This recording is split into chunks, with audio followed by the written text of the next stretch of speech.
Une tempête, un bébé et un mort. Le festival Burning Man aux États-Unis a été fort en émotion cette année. On va en parler avec Axel Tardieu de l'agence QMI. Salut Axel. Bonjour, ça va bien? Oui, d'abord, juste pour les gens qui ne connaissent pas Burning Man, c'est quoi exactement? Alors, Burning Man, c'est un festival qui a été créé en 1986. C'est dans le désert de Black Rock, qui est dans l'État du Nevada, donc dans l'ouest des États-Unis. Et cette année, ça a été la 39e édition. Ça dure à peu près 9 jours et ça finit aujourd'hui. C'est un festival qui est assez célèbre et assez atypique sur la planète parce que c'est connu pour être né initialement avec un esprit très hippie où la liberté d'expression physique est très importante, l'entraide primordiale. C'est une société un peu éphémère qui est basée sur le don. Il y a de la musique, il y a de l'art et c'est aussi un peu extrême parce que c'est dans le désert. Oui. Là, cette année, ça a été, de ce que je comprends, particulièrement mouvementé, entre autres à cause de la météo.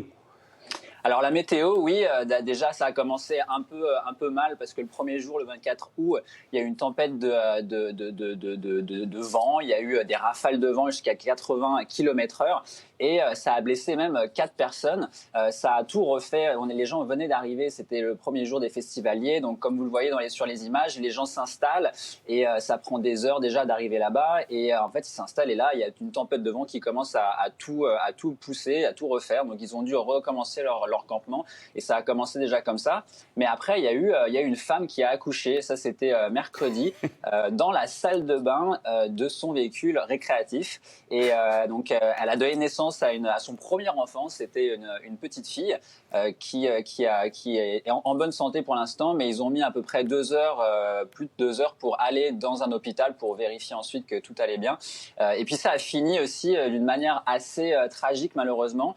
Il y a eu un mort, un possible homicide. La police est en train d'enquêter, mais il y a un homme qui a été retrouvé samedi soir. Samedi soir, c'est un soir qui est très important pour le festival. C'est là où on brûle l'homme, donc Burning Man. Et vous voyez sur les images, c'est la grande fête, mais il y a eu un homme qui a été retrouvé, le corps d'un homme. Et c'est pas la première fois que ça arrive. En fait, sur les 3 dernières années, il y a eu 3 morts. Ah oui. Donc, 39e édition cette année, tu nous le disais, ça a beaucoup évolué depuis le début. Ça a un peu diminué comme participation, mais quand même 70 000 festivaliers cette année. Mais il y a des critiques de plus en plus nombreuses contre cet événement-là. Oui, effectivement. Alors, au début, c'était une sorte de festival entre amis dans les années 80 et c'est devenu de plus en plus populaire. Maintenant, il y a une moyenne environ 70 000 personnes, mais c'est vrai que ça commence depuis quelques années à un petit peu baisser, notamment après la pandémie, parce que si les gens, il y a plusieurs hypothèses, mais ce serait possible que ce soit à cause des conditions météorologiques un peu extrêmes dernièrement. En 2023, il y a eu une énorme tempête qui a chamboulé un peu le festival. C'est devenu un champ de boue où les gens étaient bloqués pendant des heures dans leur voiture. Forcément, on peut plus bouger quand on est dans un désert qui se mélange avec de l'eau.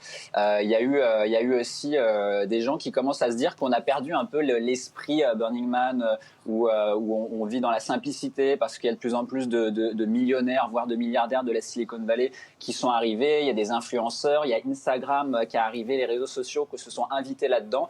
Donc pour certains, on perd un peu l'esprit. Et puis aussi, il y a des critiques par rapport à l'impact environnemental. Selon les organisateurs, c'est 100 000 tonnes de CO2 qui sont générées chaque année. Okay.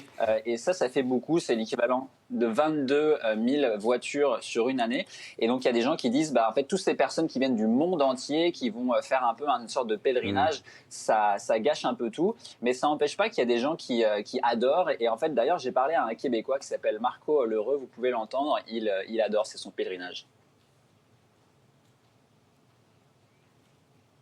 On dirait que je vis pendant 1 an en 2 semaines. Je reste 2 semaines dans le désert là, environ. Là. J'ai le feeling d'avoir vécu 1 an. C'est une espèce de laisser aller, une folie collective.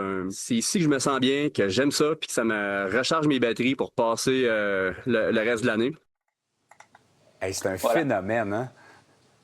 Ouais, il est très content. Il y va chaque année depuis qu'il a découvert ça en 2014. Hey, Axel, merci beaucoup de nous avoir parlé de tout ça. Là. Avec plaisir. Au revoir. Bonne journée. Au revoir.